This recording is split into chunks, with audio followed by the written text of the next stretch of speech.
Thank you for joining us this afternoon. My name is Jennifer Masadi, and together with my business partner Stephen Sheckman, we welcome you to Barrington Books. We've been an independent bookstore steeped in this community for over 36 years. For the entirety of those years, we have prided ourselves on providing an equitable platform for discourse. Today we are pleased to present a discussion on facts with Ken Block, as described in his new book, Disproven. Bill Bartholomew, broadcast journalist, podcast, radio host, and producer, musician, and songwriter, is here as moderator for today's discussion. Ken Block, an expert in voter data, is a technology entrepreneur, two-time candidate for governor, advocate for good government, and the founder of a centralist political party. Ken lives here in Barrington with his family. After the discussion, if time permits, Ken will take a few audience questions, followed by a book signing. If you haven't purchased a book yet, we have extras. And gentlemen, the floor is yours. Fantastic. So, I'm going to kick things off. I'm going to pre-moderate, and then I like this. So pre-moderation. I want to thank everybody for coming out. Hugely appreciative. Great turnout on a Saturday. While there are many dignitaries here from pretty much every phase of my adult life, we have a real dignitary here in the form of Rhode Island Secretary of State, Greg Amore. Greg, thank you for coming.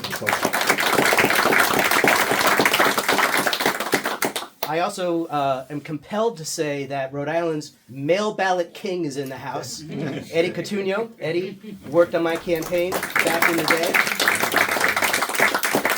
Eddie does have a paragraph or two in the book. Thank you, Eddie.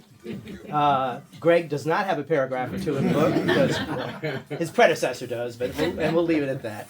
And Carrie, who's a decades-long friend and employee, makes the book as well, although she's not mentioned by name. We'll talk about it. So thanks everybody in advance. This is a terrific turnout. I'm really appreciative. Oh man, there's another dignitary. And Bill, I'm going to hand it off to you, and we can get going. Well, I agree. Thanks to everybody for being here, and what a special place to be doing this book talk today here at Barrington Books. I think in the intro that I just heard, there's a really important word. In fact, I know there's a really important word, facts. And at the end of the day, after reading Disproven, it really is a collision between facts and fantasy, which dominates so much of our, not just political, but general atmosphere right now. How did you get involved in the meat of this project? When did the Trump campaign reach out to you to take a look at voter fraud? Yeah. It was the day after the election. I was on the back porch with my lovely wife and lovely daughter in the back of the house. And out of the blue, my phone rang from a DC number I didn't recognize. And it was a gentleman had never heard his name before. His name was Alex Cannon. He was one of the top attorneys for the Trump campaign. And he called me and very quickly got right down to it and asked me if I would help the campaign look for voter fraud. I'm pretty sure my mouth hung down to my waist basically as I took the call. When it was done, I said I had to call him back, and I talked to my wife and daughter about it. And after some family negotiation, and an overnight think, I realized that the work represented a unique, potentially once-in-a-lifetime opportunity to, in real-time, audit a national election and to have effectively unlimited resources available to do it, and those resources being, money, because it's very expensive to do what we did, and the second piece of it, equal importance, if not more, the data collection mechanism and huge operation of the RNC. Because to acquire the data for every election in every county and every state in the country is no small piece of work. And that was all basically handed to me 2 days after the election, and it was available. So without the money, and certainly without the data, none of it was possible. I probably won't be asked to do it again for the Trump campaign. But, it was really an important thing to do. And as weird as it's going to sound, Alex Cannon and the lawyers that he worked with, who were different from the lawyers whose names you all recognize, Rudy Giuliani and everybody else, he and his lawyers set me up to enable me to conduct what can only be described as a straight-up assessment. They wanted me to do due diligence. They weren't looking for me to manufacture an answer. They wanted to know what the truth was.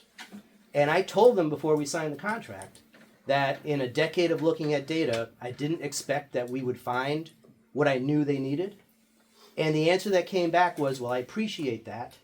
And we're not looking for you to manufacture a result. We want to know what's actually there. And there's a lot of remarkable things in the book, but to me, that's the most remarkable thing. I would agree that it's a departure from what the narrative around this entire phenomenon of the Trump 2020 framework, that the election was stolen. That's a departure to have a pursuit towards truth and accuracy and honesty. You lay out in this excellent book a couple of different things that we should get into for sure, including just general cleanup of our voting process, voter rolls, things of that sort. I think we should get to that in a moment, but just staying on the initial call to action from the Trump campaign, you set up, you sign the contract, you start doing the work. How difficult was that project, even with all of the resources that you had at your disposal? Yeah. It was, I don't want to say it was impossible because that's not precisely true, but it was extraordinarily difficult because of the scale of it. And what nobody really knows, because of even now the ongoing litigation about 2020, what insiders know is that the only legal framework you have to contest an election is from the day after the election until each state certifies the results. Once the results are certified, it's over. Legally, it's over. You can make any claim you want, but because of the way our laws are and the Constitution is, once those votes are certified, you have no effective way to overturn an election result. And that's something that nobody knows empirically because of the ongoing litigation and relitigation and re-relitigation of the same thing. And it's something that, to me, I would much rather talk about the back part of the book than the front part of the book. But every stinking interview I've done, and I know that great many of you who are here for the front of the book as opposed to the back of the book, and I'll tackle it and we'll talk it out. But you're right about what's much more important is how we move forward, and we conduct our elections in kind of a silly way because the basic framework is the same framework that's been there for 200 years. And it made sense when we weren't computerized, and it made sense when we didn't have modern communications and everything else that's there. But today, we have a weird system, and some of it is really good and some of it is really bad. I've already jumped to the end of the book. I'm going to reel myself back. Right, thanks a lot, everybody. We'll see you. Exactly. We'll come back and handle the front end first. I do think it's important to set up this front part of the book, as you describe it, towards something bigger than just a conversation about Donald Trump and complaints about election fraud, because there is a systemic element to this, and there's much more to learn than just kind of building on a portrayal of Donald Trump that many people may already have. Were you paid in advance for this? Yeah, so there were three main points that I wanted to make sure got hammered out before we signed the contract. The first I already discussed with you, and I didn't want anyone on the campaign to think that I had promised a specific result. And I wanted to be transparent, and I wanted them to know up front that I would look as hard as could be looked, but that I didn't think that it would be likely that we would find what they needed me to find, and that was okay. They accepted that. The piece that I didn't know to ask, but what Alex had done for me, was to commit to me that he would keep my company's identity and my identity closely held. He didn't let the White House know who did the work. And that kept all political pressures away from us while we did the straight up analysis that needed to be done. So that was huge, because there was another company that Berkeley Research Group, who you may or may not have heard in some of the news stories, they came on about a week after I did. They were friends of Jared, and as such, they were known to the Oval Office, and they found nothing. They weren't really equipped to do the work, but they found nothing, and they had the misfortune of needing to go into the Oval Office and tell Mr. Trump directly that they didn't find anything, and their last invoice wasn't paid.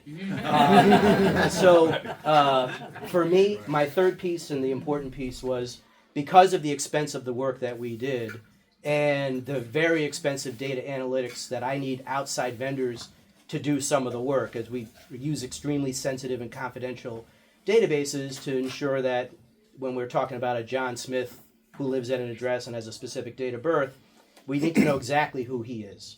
And you need to access credit bureau databases and other confidential databases, and all that comes with a cost. And I delicately broached the subject with Alex before we signed that I was a little nervous about payment. And he stopped me right away. He said, "Don't say anything else. I totally understand. You just tell me how much money we have to wire you every day, and we'll wire you the money." And that's what they did every day. Well, it's a good thing that this isn't happening right now, we'll say that.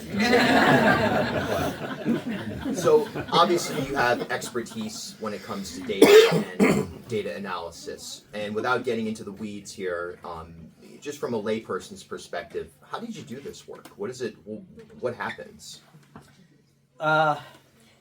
This is why it won't make a good movie. It involves people sitting at keyboards and banging away at computer terminals. The work that I did in terms of looking for evidence of voter fraud was looking for deceased voters who voted by mail, looking for voters who voted twice, once in one of the swing states and once in some other state. And those were the data analytics that were in the contract. But a day after the contract was signed, Alex started sending us claims of voter fraud that other people made. And those claims came from all over the map. And by map, I mean geographically, I mean based on the amateurness versus professionalness of the claims. And those were not considered in the contract, and basically part of the daily wire was, here's what we need you to analyze for us today. How much do we have to deliver to your bank account? And some of those claims were, did 100 dead voters identified by a Pennsylvania funeral home actually vote? The answer was no. Did non-citizens vote in Arizona? The answer was pretty much no, but we also can't tell for sure, but nobody can. And it just went on and on and on, and we looked at claims based on mathematical theorems brought forward by a professor of math at Williams College, to claims sponsored by Sidney Powell, Rudy Giuliani, John Eastman, Trump lawyers whose names you do probably recognize. And every one of them was false.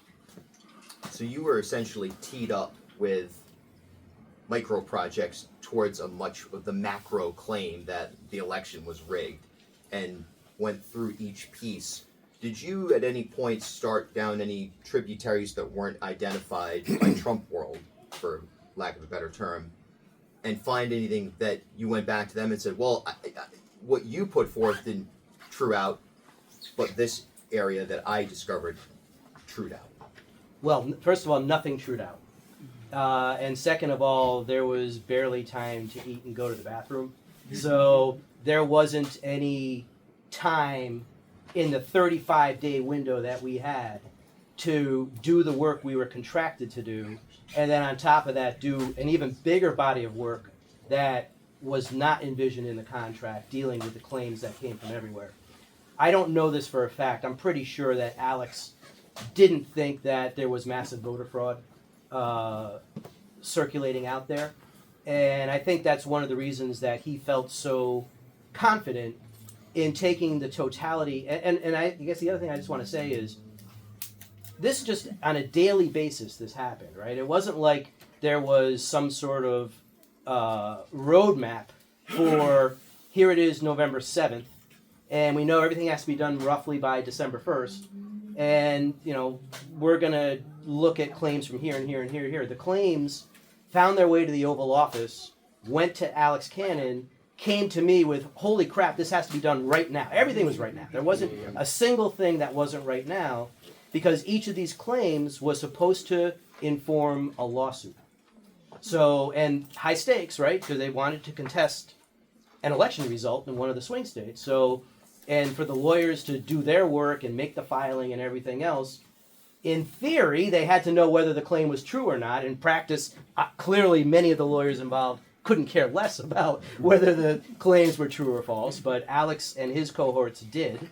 And so therefore, there was this additional extremely time-critical element to all of the work that was happening.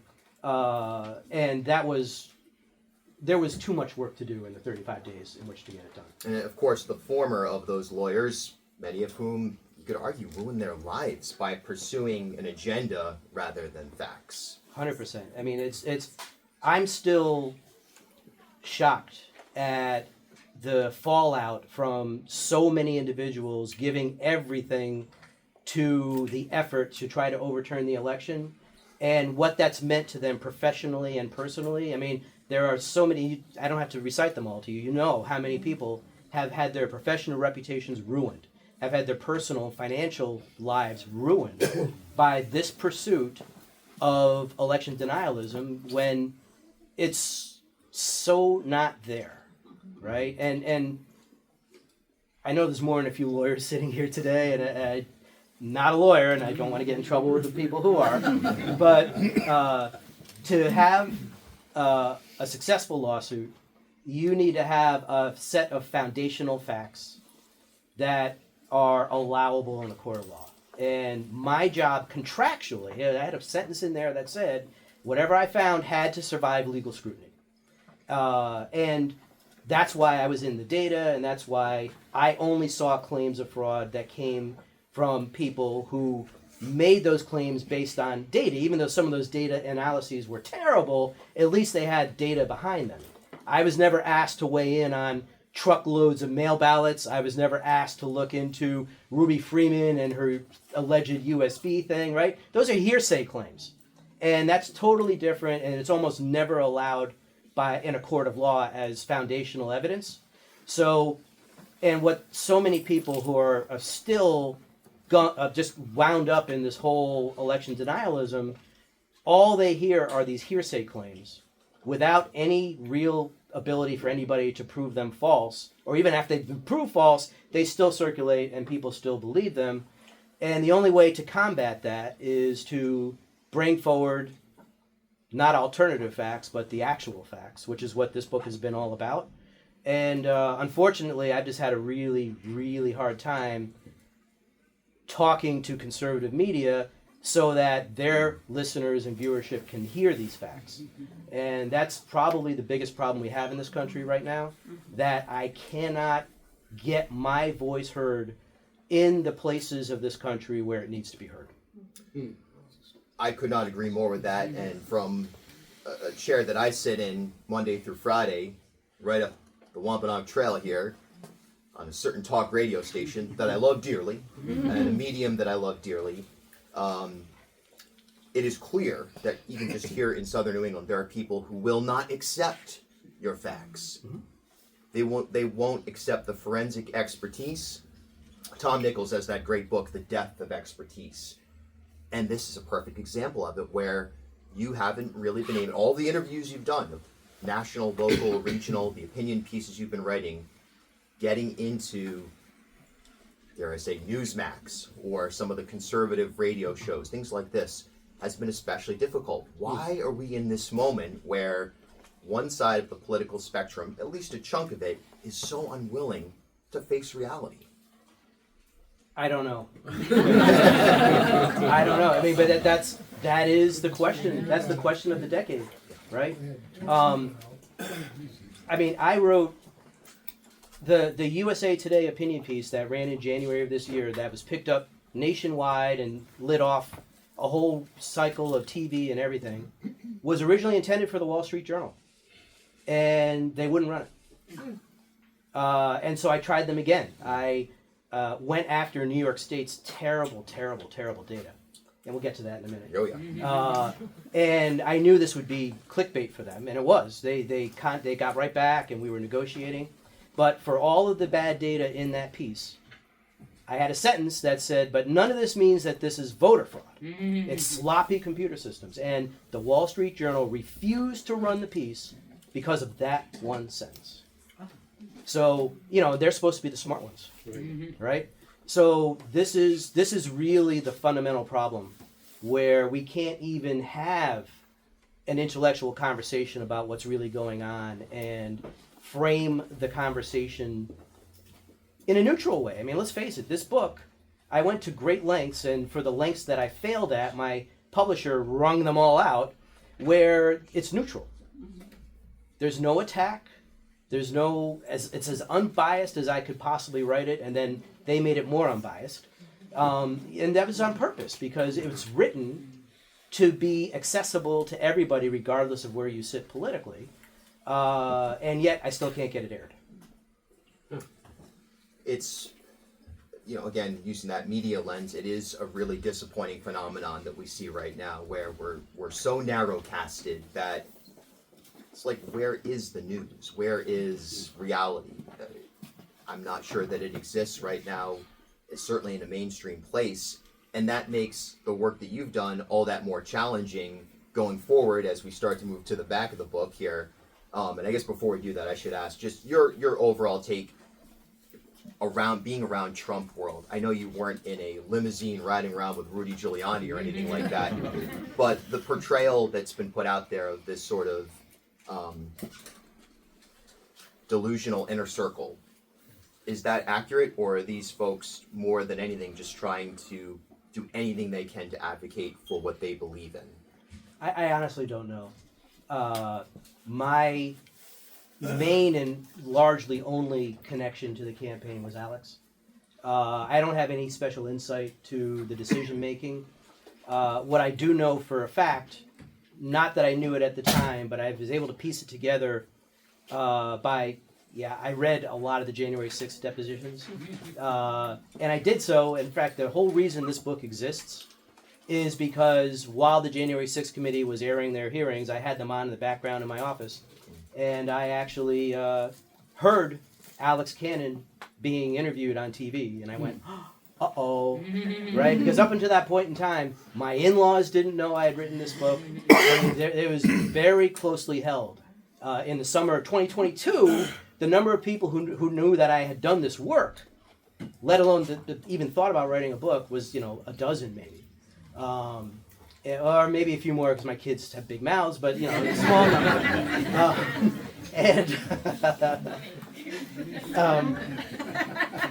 So I realized at that point in time that I needed to start thinking about writing the book because, and I'm really thankful that I didn't end up being subpoenaed by the January 6th committee. And I suspect Alex, in agreeing to do it, he probably negotiated a way, dragging me into it. And it was really a good thing because the story needs to be told without coloring. And the January 6th committee was going to color and put their own spin on what had been done. So I started half-assed, starting to write in the fall of 2022. And then when the transcripts were published in December, and I saw that my company name was identified by Alex to the January 6th committee, that I better get to it because it was now public, even though few people are going to dive into an 800-page transcript. I did. And I just knew at some point it was going to come out, and I started working hard at it. Then I got subpoenaed by Jack Smith, and then I got subpoenaed by Ruby Freeman, and then I got subpoenaed by Fonnie Willis. Mark knows all about this.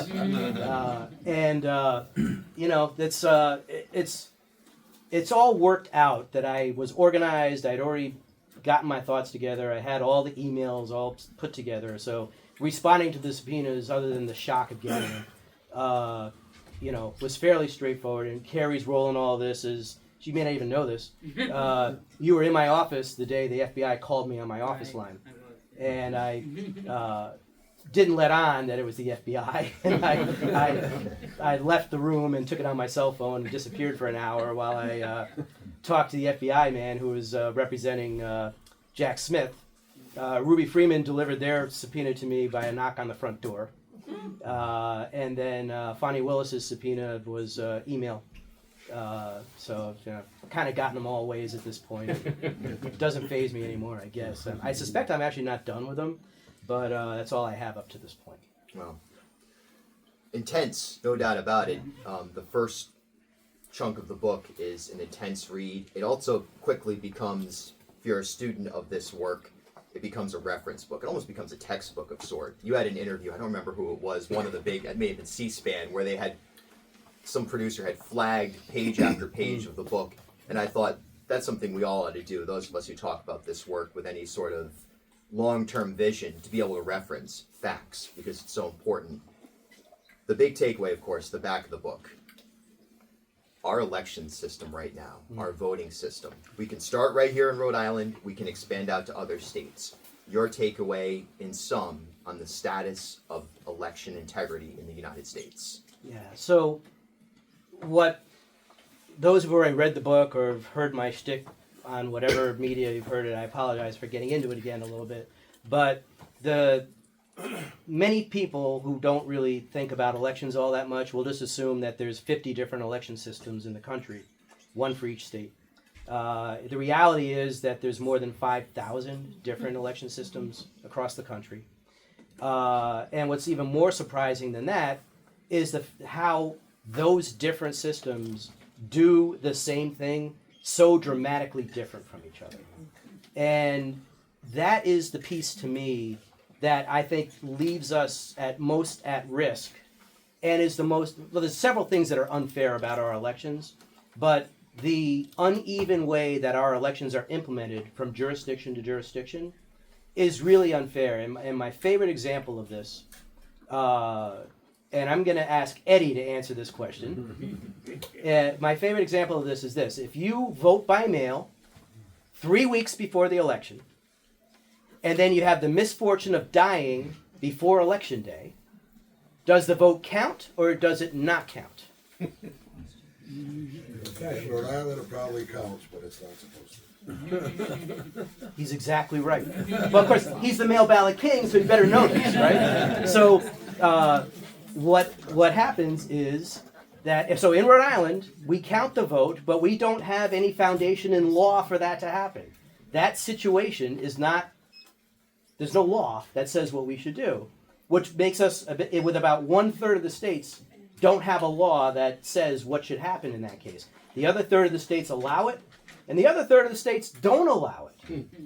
So whether your vote counts or not in that scenario wholly depends on where you live and what the election worker does or doesn't do without any foundation of law in the third of states where that happens. So I think that's really unfair. And now a lot of you might be thinking, well, how many votes can that be? Well, in Michigan in 2020, Michigan disallows those votes. 3,500 votes in Michigan were disallowed because the voter voted early and then passed away. So, and that's just one example of many. And what I believe strongly we need to have happen is we need Congress, I know, they need to pass some laws to standardize some of these things where there's tremendous variability. And as I talk about it in the back of the book, and as I thought about it and wrote about it, I realized there's actually plenty of areas to compromise. I go, laugh again. But there is some great compromises to be had, to some give and take, to really standardize some of the things that are happening right now. I believe strongly that having every state handle its own voter registration is not a good idea. And the reason for that is because the states and sometimes the counties do such a dramatically different job maintaining their voter rolls. Some states have pretty darn clean voter rolls. And I have to say, Rhode Island didn't start that way when I started looking at the data back in 2014 and 2015. And to Gorbea's credit and to Rob Rock's credit, they didn't just dismiss the ideas that I brought to them, and they did clean up deceased voters that I identified over the years, and they joined Eric, and a lot of the duplicate registrations have been ironed out over the years. The cleanest data is surprising. The two states with the cleanest data are two swing states that have been accused of all kinds of voter fraud. Nevada and Georgia have some of the country's cleanest data, which is really surprising, but it's actually really true. So how do you fix this? Well, this idea where you have a consortium of states that share information with each other, well, through the consortium, to help identify duplicate registrations and duplicate votes. It only works if everybody participates. And at some point, if Eric had more than 30 states participating, now it's been drawn down to 17 or 18 or something like that. Politics and all kinds of things. But it's weird that we have a nonprofit stepping in to fulfill a role that should be governmental in nature. And I think that the Election Assistance Commission, which is a federal agency, independent federal agency, should be fulfilling that mission that Eric does now. And participation shouldn't be voluntary, it should be mandatory. So we can clean things up, but I go a step beyond that. I think that the whole idea that each state has voter registration was important and necessary 150 years ago. It's not now. We should have a federal voter registration. And that registration should be conferred upon you at birth, or when you're naturalized. Do that, you solve all the problems of duplicate registrations. You only have one database. You have to try and figure out where the dead voters are. It simplifies things dramatically. It handles the citizenship question to a large extent if we move to this sort of thing. So all the conservatives who are worried about our non-citizens voting, well, we can handle that by moving to this sort of a mechanism. So there's a dozen ideas that I have in the back of the book. All of them to me are important. I think that the voter registration federalized is probably the one that, while it's complex and expensive, is probably one of the most important ones to do outside of reforms like making elections fairer. And I'm looking at Rhode Island in the person of the Secretary of State, but this isn't your fault, which you know of. And the gerrymandering is one of the worst mechanisms of election mechanisms that are out there. It totally tips the balance of elections. It does. There's no question about it. And so you have partisan elected officials who design election maps, and we have historically seen a rep in the Rhode Island legislature who fell out of favor with leadership, and they used to be square in the middle of a district, and they redrew a district that moved his house in a big circle like that, just into another one, to put him into a district that he was bound to lose, right? Now, one of the world's worst examples of democracy is Russia.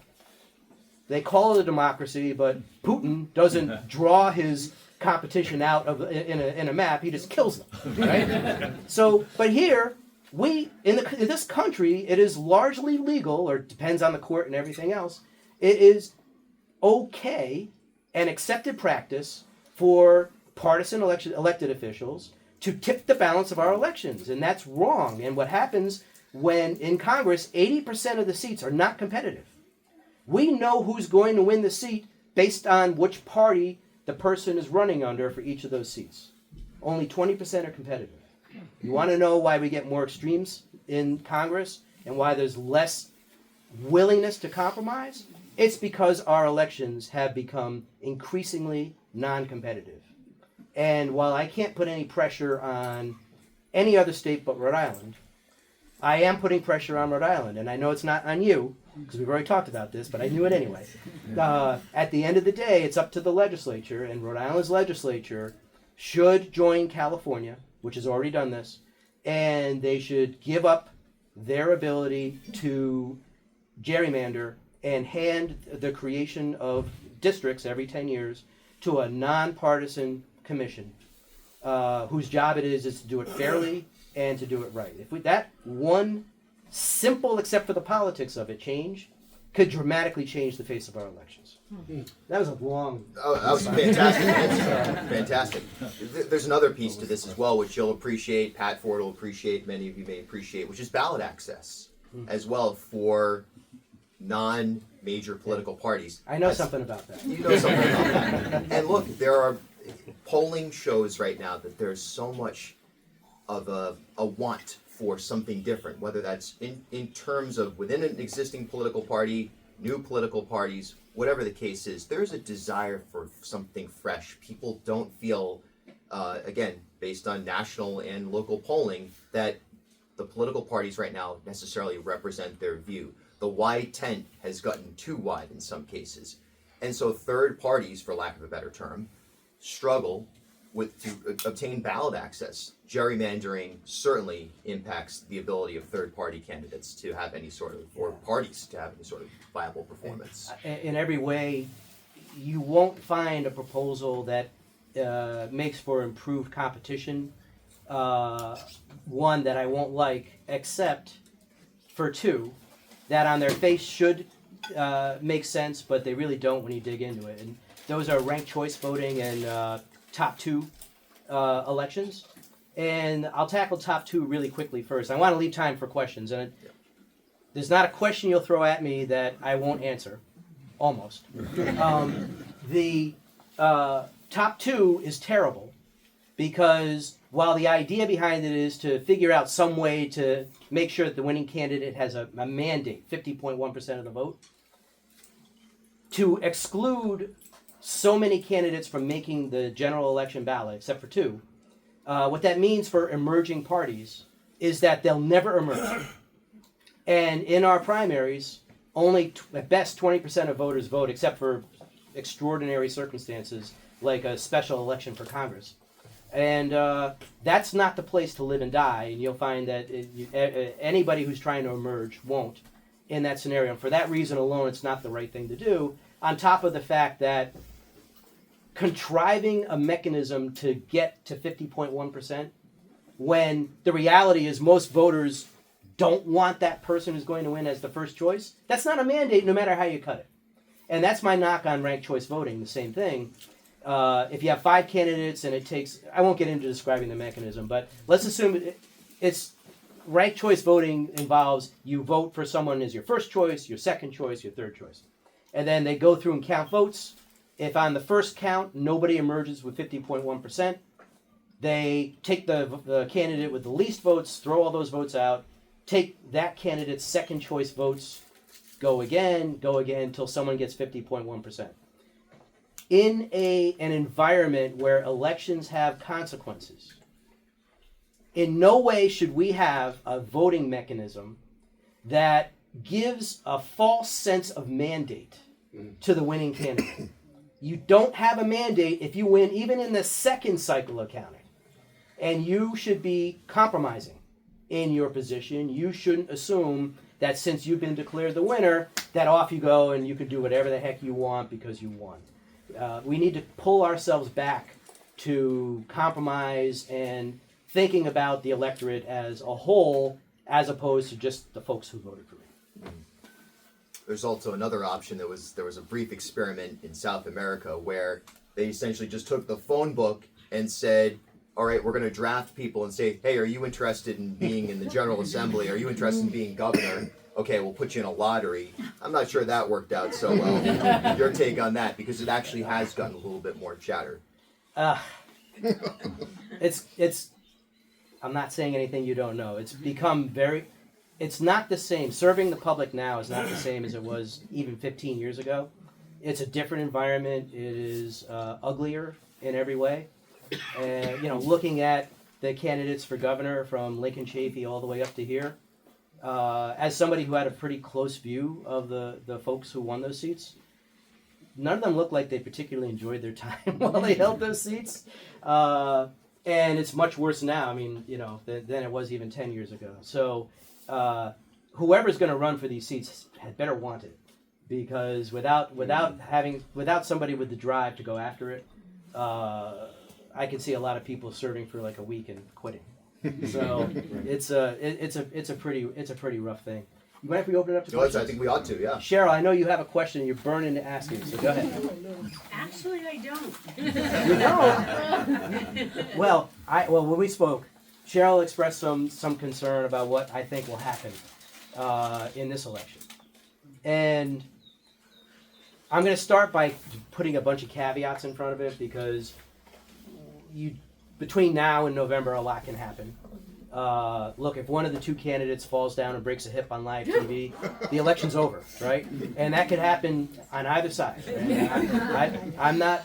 This is not a partisan. This is my view based on the data and what I saw happen in 2020, and what I see setting up now from the data perspective. Okay, the reason that Trump lost in 2020 is trivially simple.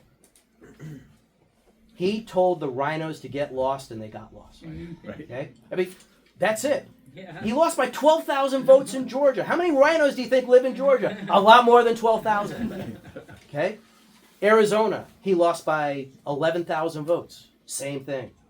Pennsylvania is a much bigger state. He lost by 90,000 votes. There's more than 90,000 rhinos in Pennsylvania. Same thing in Nevada. Same thing in Wisconsin. I have data, and this is the middle part of the book, all the charts and graphs are there. I have data, and I explain the data that shows crystal clear. Trump didn't only lose ground in the swing states. He lost ground nationwide. In the reddest of the red counties, he lost ground. On average, about 2.5%. Think about it. 2.5%. He did 2.5% less well in terms of the percentage of the vote he won in 2020 than he did in 2016. In the reddest counties of the reddest states in the country. That's the rhinos. And that's why he lost. Now, it's not just my data that shows that. Trump's pollster, who was my pollster in 2014, Tony Fabrizio, another guy, another campaign connection, he did exit polling in 2020. They talked to 30,000 people leaving the polling places in the swing states, and 1 out of 6 of those 30,000 voters were Republicans who abandoned Trump. It's a shocking number. Another 1 in 6 were new voters who had never voted before, but came out to vote in that election to vote against Trump. Unlikely voters. Unlikely voters were what put Trump over the top in 2016. The rhinos and unlikely voters took him down in 2020. Since the 2020 election, Trump's messaging has become more extreme. January 6th has transpired. And even today, with the election knocking on the door, Trump would rather, in his speeches, send the rhinos into orbit rather than figure out how to pull them back in. For anybody who's run a race or volunteered for a race or in any way, shape, or form, you don't win elections by shrinking your base of support. He's shrinking his base of support. Let's let him keep doing that. So, but again, if someone falls down, Biden has to solve the Gaza problem. He's got to bring young progressives back into the tent, right? So there's other things that are floating around there. But the big problem the Trump campaign has is MAGA is not enough to win an election. Yes? So even though, I have two questions. So even though they're saying you still have the polls right now, that you still think that he could be defeated? Those polls are polls of likely voters. You got to poll unlikely voters. So the likely voters are already, for the most part, committed, right? Yeah. But you're going to see, again, because of the polarization and just things that are happening, there will be a lot of new voters who come in. A lot of young voters are going to be first-time voters. If Taylor Swift happens to say anything, right? I mean, there's a lot of fluidity here across the board. But the polls have been wrong in 16 and 20 because they're only polling likely voters. And it's hard to poll unlikely voters. How do you know who they are, right? Yeah. My other question is, how hard was it to get Brad Raffensperger to do your forward? It wasn't hard at all. Pat has a... Oh yeah, Pat. Sorry. So very briefly, my name is Pat Ford. in addition to doing local journalism, I serve on the National Board of Directors of the Libertarian Party, which is the third largest party in the country. There is legislation going to be heard at the rise of the House on Tuesday, to your conversation, which would drastically alter party qualifications. In other words, party formation laws. Right now, Rhode Island's one of the toughest in the nation. You can only become a party if you get 5% of the gubernatorial, 5% of the presidential, or spend an enormous effort, to Mr. Block's eternal credit, putting out and petitioning for the party. If this law passes, it will be reduced to 2% of any statewide office, including the United States Senate, and or 5,000 registrants, with the creation of a minority party status.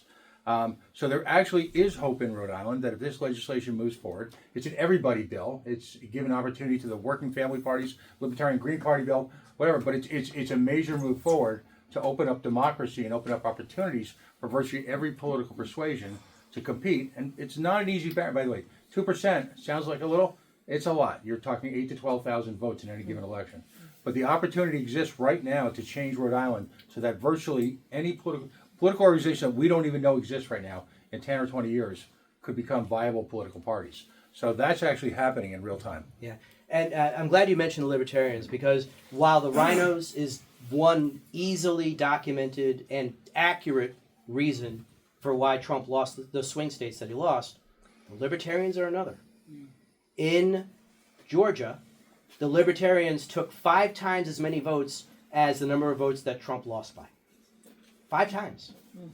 And Libertarians, and I hate generalizing, and I apologize in advance, but Libertarians tend to lean a little bit more conservative than not, while the Greens tend to lean more liberal than not. In Pennsylvania, the number of votes that Trump lost by was almost exactly the same as the number of votes taken by the Libertarian candidate. In Arizona, the Libertarian candidate took 5 times the vote as the margin of victory in Arizona. So that's another easily explainable reason, and Trump didn't even try to take Libertarian votes, right? He didn't do outreach. He didn't try to do anything like that. If I could just add one more thing, it was a Libertarian Senate candidate in the last 2 Warnock elections, I think it was Warnock and Warnock, that threw the race.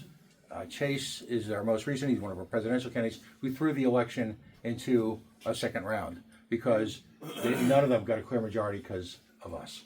So yeah, but Ken, as you know, I know a little bit about this third-party qualification stuff. But I think the thing that scares people is if you look back at Ralph Nader in 2000, Jill Stein in 2016, Robert F. Kennedy Jr. now, people are scared to death of the idea of a third-party candidate influencing the outcome of a presidential election in a critical swing state.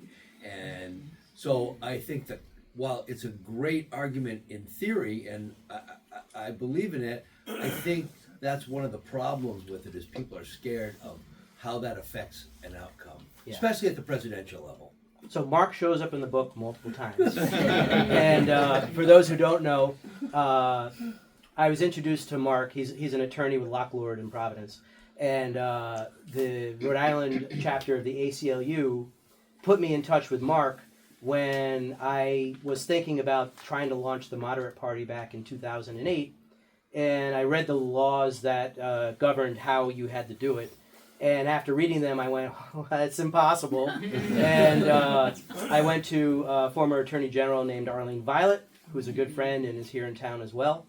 She brought me to the ACLU. Steve Brown at the ACLU read my write-up of the memo and said, yeah, sounds right. And he eventually hooked me up with Mark. And we went to court, and we won our case, striking down some of Rhode Island's ballot access laws. And I've been getting him in trouble ever since. Well, just so you know, we tried to attack the 5% threshold. We were unsuccessful at that. But the part where we succeeded was under the old law. You couldn't even start to try to collect the 5% until the even numbered year of the actual election. So in 2009, you couldn't collect a single signature because anything you collected would be invalid. Right. And we got that overturned. right, and this is a statutory change of the 5%, Right, as opposed right. to. I think. By the way, there's people in this room who have arguably changed the course of Rhode Island politics for the better, dramatically. yourself, this gentleman right here. We are blessed to be surrounded in a state that has got such a strong culture of civil liberties. So, And a very similar case was argued in New Hampshire a few years later. Went the other way, went up to the First Circuit. The New Hampshire ACLU cited Ken's case, and it failed, and the First Circuit upheld the New Hampshire law on this on virtually the same arguments. One of the reasons I'm glad I didn't go to the law. Mr. Massachusetts. Let Kev, Italian satellites notwithstanding, you measure 5,000 election systems in the United States. If I'm a black hat kind of guy, that's a huge attack surface. What kind of cyber vulnerability do we have in our election system? So- Are you worried about that? Look, without unfairly casting aspersions, Greg. I'm not commenting. I'm going to give you a chance to speak if you want a little bit. You came out. You deserve a little bit of time. Without casting aspersions on Rhode Island, in general, which is always dangerous, governmental computer systems are not usually the best put together systems. Let's put it that way. And in elections in particular, that's more true than it should be. And when I say that some states do a good job, I mean it. But when I say some states do a terrible job, I mean it more. Okay? We found 20,000 deceased voters in Pennsylvania. They removed almost all of them, but only after a lawsuit forcing them to clean up their data. I predicted a couple of dead votes that were cast in Pennsylvania in 2020.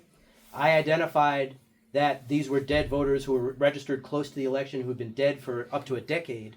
And I identified them and said, these will be fraudulent votes, and they were.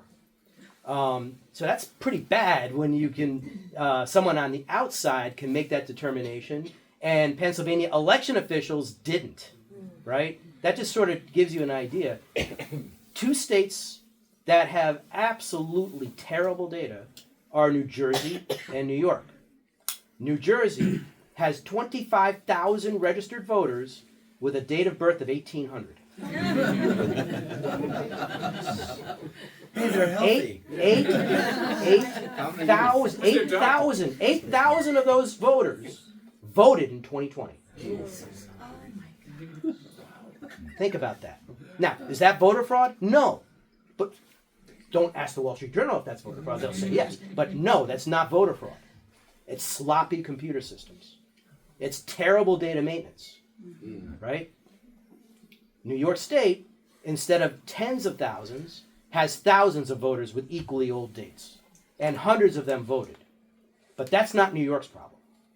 Well, it's a problem. But the bigger problem in New York State is there's a federal law that says when you register somebody to vote since from 2004 on, you're supposed to collect either a driver's license or a social security. You're strongly urged, probably a better way to say it, to collect a driver's license or a social security number. And the reason for that is so that you can uniquely identify the individual so you can figure out when they're dead. New York State has 3 million registered voters who lack socials and or driver's licenses in the voter registration database. And in 2020, nearly 2 million of them voted. A huge number. But that's not even the biggest problem that New York has.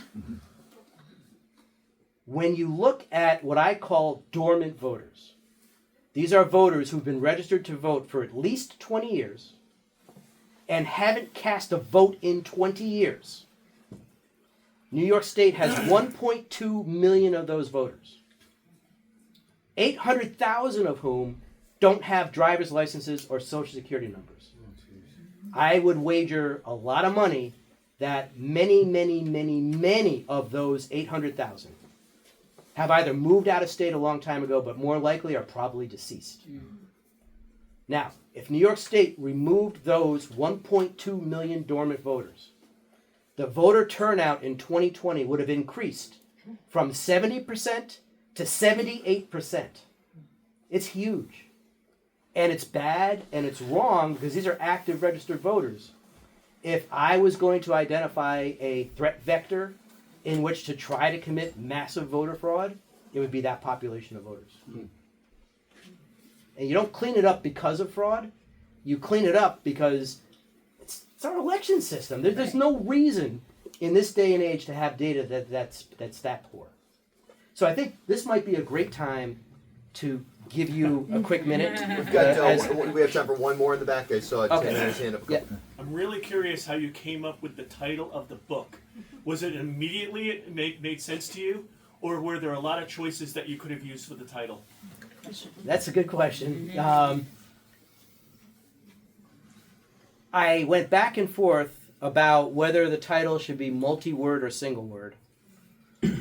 And because I ended up with a single word, which I thought was advantageous for the title, it's why I have ended up with what multiple people tell me is history's longest subtitle. So, Absolutely. it's it was really, I really just, and this might just be me, but I like the idea of the single word. I like the idea that I could obtain the web address of that single word.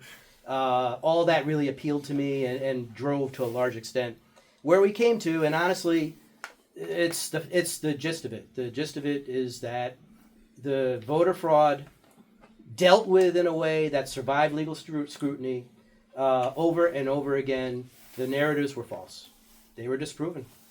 Best word for the mission.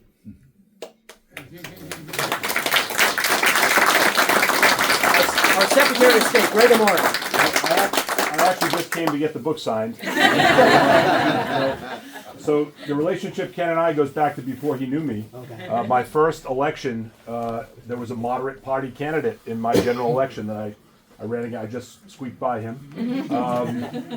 But since then, we have been on the same side of an issue, the master ballot, and the opposite side of an issue, the line item veto. But always. I'm sorry. No, but always respectfully. And I always thought Ken was a fair player, and that's incredibly important. And so I asked to get a sneak copy of the book prior to its appearance on the shelves here, and Ken and I met and we talked about it, and I largely agree with much of what he has said today, much of what you have said here today, and I think that the only way we move forward is if the national conversation changes. I was at a national association meeting of secretaries of state just last year when there was a discussion about registration, national registration, a discussion about funding our elections. And you know, our elections are not well funded. They are not well funded. The federal government does very little to support elections, technology and otherwise. And there was major resistance to that idea from 12 of the Republicans in the room who were willing to speak about it. I gather there were more that did not speak. They do not want the federal government involved in elections at all for a number of reasons, constitutional claims and otherwise. But I think the best idea in this book is that national voter registration number. That is the best idea in the book. I think a bunch of Republicans might actually go for it. Yeah. So I'm willing to take what has been recommended by Ken, and we've talked about this prior to it being in the book, and working toward that. And same with Pat Ford. We want to make democracy stronger and more accessible, but we also want to make sure that it's secure. And while I agree that we have these 50,000 systems, maybe I exaggerate a little bit, but it's not too much. That is one of the reasons that you can claim that there is no widespread voter fraud, because it's very difficult amongst all of those different systems to have that satellite switch votes. Yeah. But to Ken's point, the voter registration system is the key. That is the key. And we work hard every day in Rhode Island to do the best we can to protect that system and upgrade our technology and our platforms to make sure we do so and partner. That is one of the best things that Donald Trump signed into law, by the way, is the law creating support for infrastructure for elections as a national concern. One of the best things. I'm trying to think of the others, but that has helped us. I appreciate the opportunity. Thank you. Thank you for coming. So, I left a dignitary out. I'm remiss. I think you were hiding on me earlier. Barrington's Town Council President is here, Carl Custel. Carl, thank you for coming And any other questions? I mean, maybe sneak another one or two in, and if not, I'll get to signing for anyone who I haven't been able to sign for yet. Is your bracket busted? Usually from the get-go. Ken Block, everybody.